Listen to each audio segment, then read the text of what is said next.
This morning, I went out for a walk and did something I haven't done for a year and a half, which is record video for a vlog. And I was happy. I was happy with what I said. I was happy with how I said it. But it wasn't totally clear to me it was something I was ready to post, for this to be the first video I've done for a long time. I went home, I had lunch, I went and bought some new shoes because I'm going for really long walks now these days. And then I got out of the shoe store and looked at my phone. And my partner had texted me about the firebombing in Boulder, Colorado.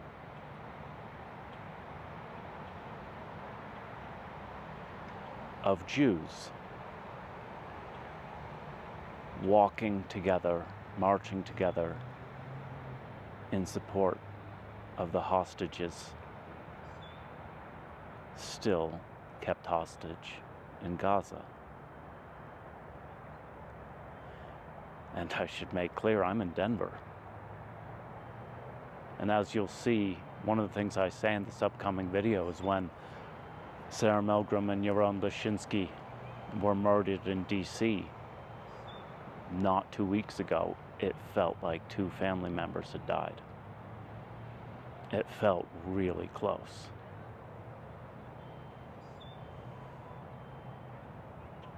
And now it feels even closer. 30-minute drive from where I'm standing now. So as soon as I saw the terrorist attack that happened very close to me, I knew that what I had recorded today had to be shared. I couldn't possibly withhold it. And I don't know how the timing of these things happen. It doesn't follow any kind of rational pattern. And that doesn't bother me, because so much of my life is turned towards spirituality more and more and more. And that's part of why I started going to Temple Emmanuel here in Denver in September. Part of what I learned 3 years ago at the Point Malibu, a therapist asked me, "What's your relationship to God?" And because of my early childhood abuse, life-threatening early childhood abuse from both my parents, I said, I want to murder that motherfucker and burn his creation to the ground. And so I started going to Temple Emmanuel in September because I knew that if the Jews could have a loving relationship with God after the Holocaust, there had to be a chance that that could be true for me too. So I knew that if I went to worship God with Jews, they would worship God despite knowing the worst of what can happen in this world, and still worship and love God anyways. So I can't really remember where I was going with that train of thought. But I'm not going to hide who I am anymore. Not going to try and be strategic in a way that my mind thinks is clever or even important. The fact that I love Jews is one of my very most moral and ethical foundational cornerstones. And that's just true. And it's going to remain true. And it's going to get deeper.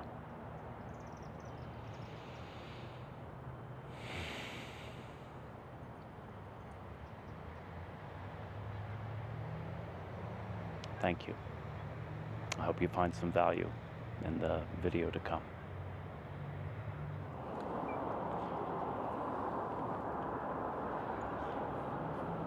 Good morning.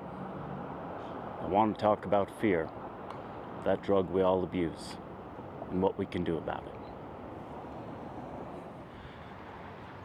So, as someone recovering from complex PTSD from life-threatening early childhood abuse, I know a lot more than I'd like to about being addicted to fear.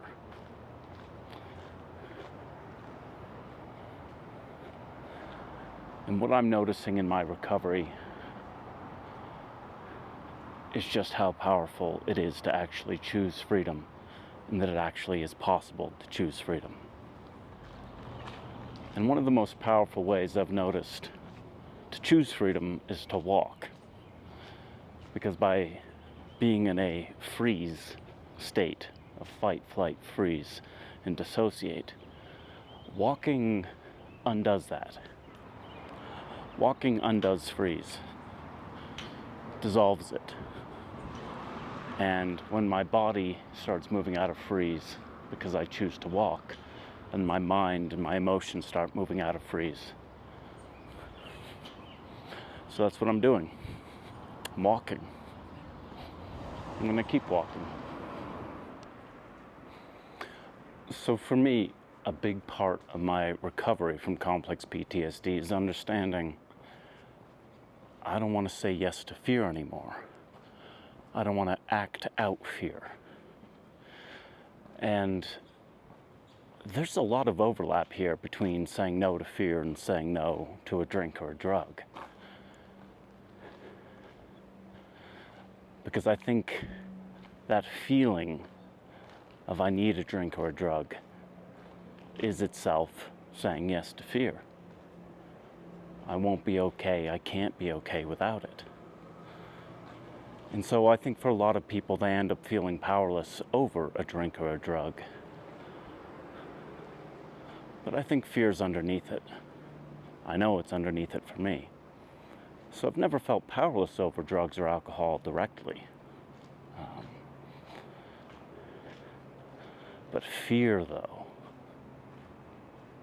fear feels like the essence of powerlessness for me. And the powerful thing is noticing if I choose fear, then I feel powerless. But then the powerful thing is noticing I am choosing the fear. So who's choosing? Who's the chooser? If I'm choosing fear, it means I can choose something else. That's not powerlessness. That's freedom.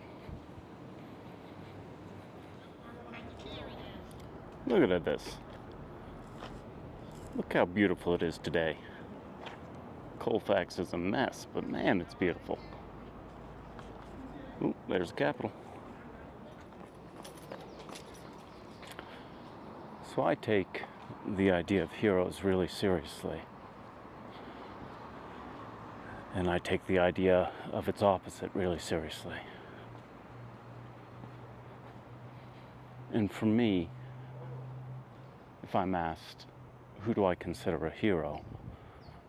I have a couple answers, but a lot of times the answer I have is my hero is Adi Baruch.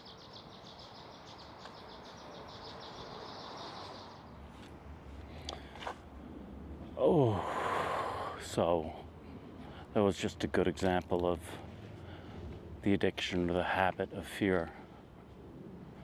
I wanted to talk about my heroes. I wanted to talk about Adi Baruch. And my heart closed because it means I want to talk about an Israeli. It means I want to talk about an Israeli Jew. And that, in my mind, all the fear came of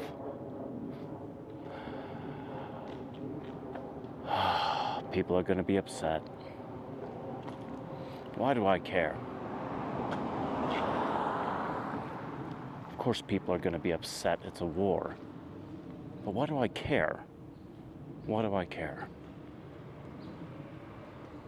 I have an impulse, and it's a very deep impulse. I think there's an integral story to tell here that is appealing, or can be appealing, or can be beneficial to millions of people.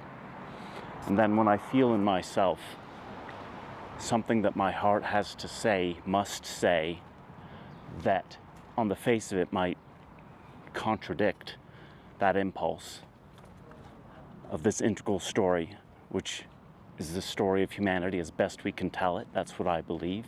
And if I feel I have something to say that's going to get in the way of my ability to tell that story, I clamp down, I close down, which is exactly what I just happened. Because the reason I want to talk about heroes has everything to do with addiction to fear and choosing to be free. Adi Baruch was a young woman who, after the terrorist attacks of October the 7th, she was in the reserves, and she instantaneously knew she had to join back up and fight Hamas. And on her first day back in service to her nation, a rocket from Gaza, I presume Gaza, killed her. She's my hero. Because she had no choice. She truly had no choice.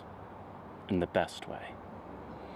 Her heart and her conscience wouldn't let her do anything but fight. That's my people.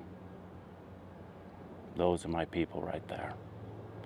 Who are so absolutely and utterly certain of their moral reality and moral convictions. They have to fight in the face of something as extreme and as evil as what Hamas and its supporters perpetrated on October 7th.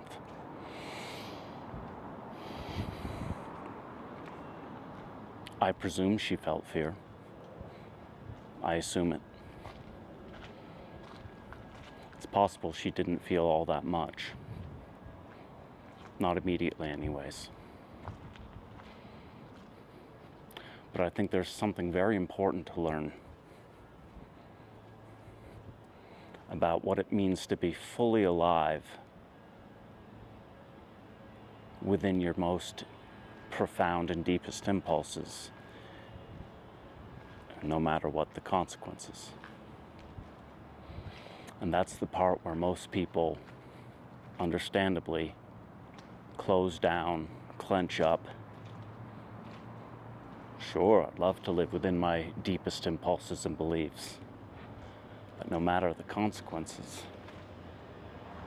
I don't know about that.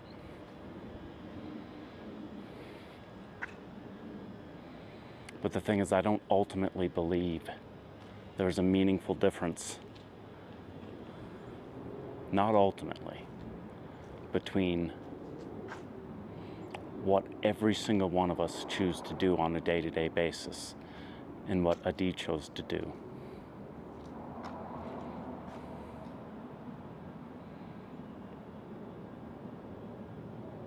Do we know our own hearts and our own souls deep enough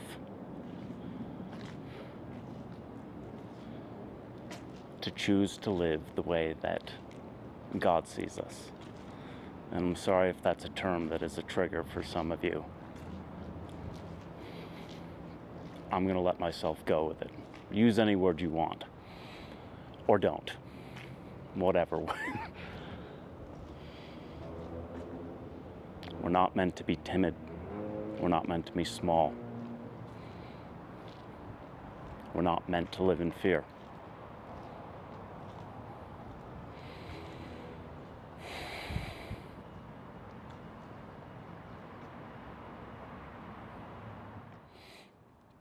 Almost a month ago, I wrote something on Substack I was really proud of.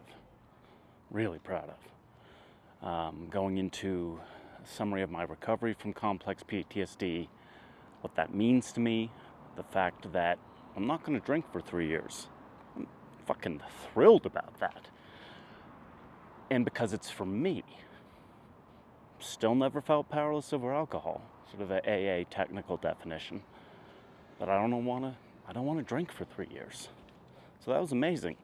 But then the other part of that piece of writing was just, I'm starting to step into what do I want to see happen with the integral vision as I understand it, and what's my role there.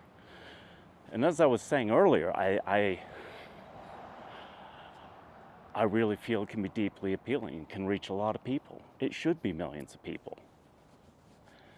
Millions of positive impacts in one way or another that is explicitly integral, integrally informed. So I have that scope of the work I want to do in the world. And then after I wrote that, felt really good. And then I started having this sort of profound dis-ease that I couldn't put my finger on. I did notice that I couldn't stop thinking about Judaism and Jews, Israel, and the like. I couldn't stop listening to YouTubes, reading things. It just kept on going over and over. And what I eventually noticed is I had an overwhelming amount of fear about the fact that I love Jews. I love them.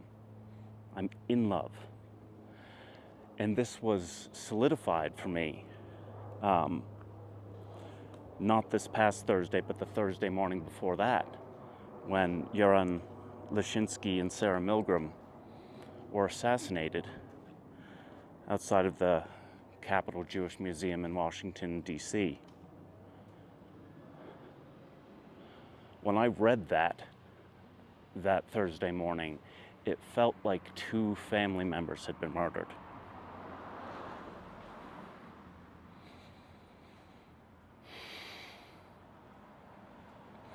And then that Friday, I went to Shabbat service. That was a big part of that service, is what had happened. And then after that service, sitting apart in a park close to Temple and writing out a few emails to one of the rabbis there, I was able to find out, I already consider Jews my family. And I think I have for a long time. I'm just catching up to my own emotional reality.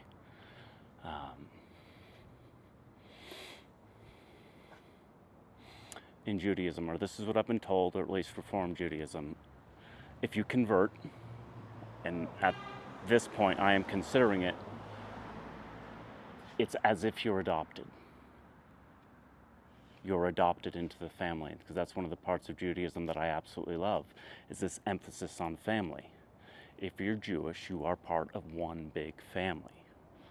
Whether it's Reform, Conservative, Orthodox, Chabad, etc., renewal,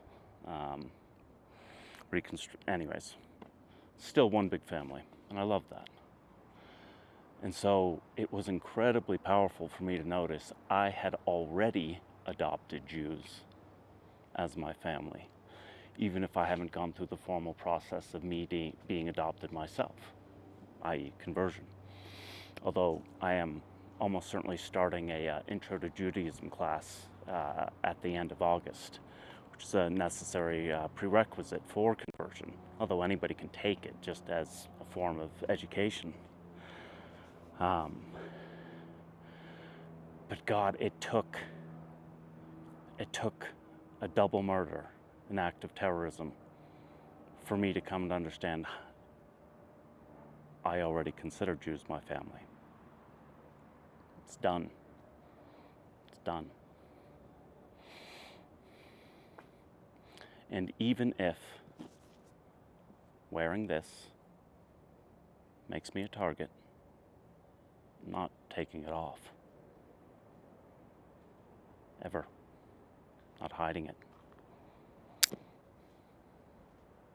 It's an important thing to know about yourself, the things you're willing to die for, the things you're willing to be a target for.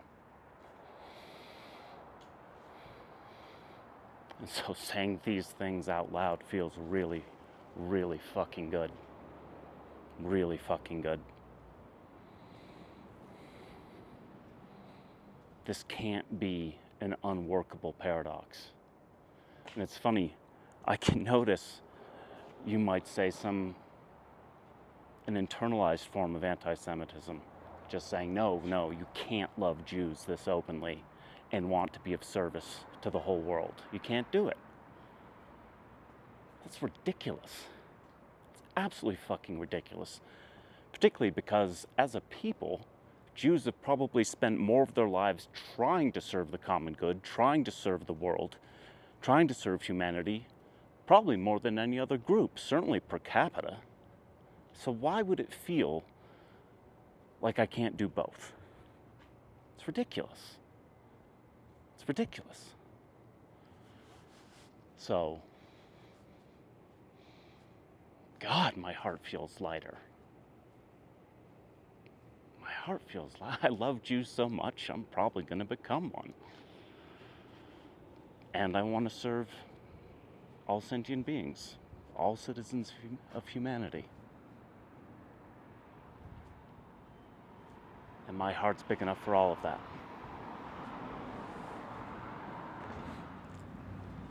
And I just noticed something that will perhaps be obvious to others.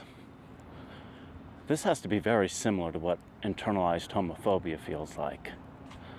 Well, I can't share this part of me, this big central element of me. I can't be public about it, let alone express it clearly in any kind of noticeable way. If people know, it'll get in the way of the rest of my life, my professional ambitions.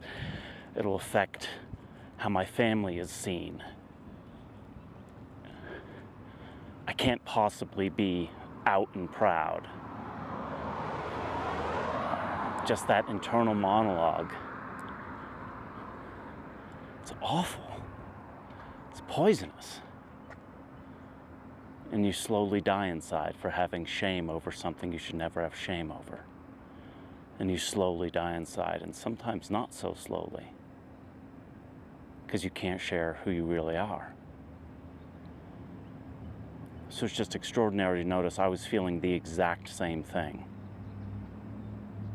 about loving Jews so much I might become one.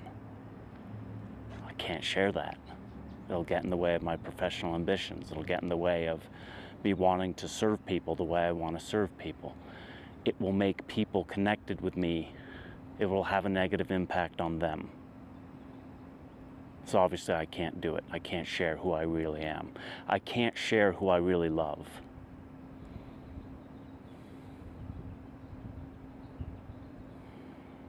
I can't live that way. And I won't.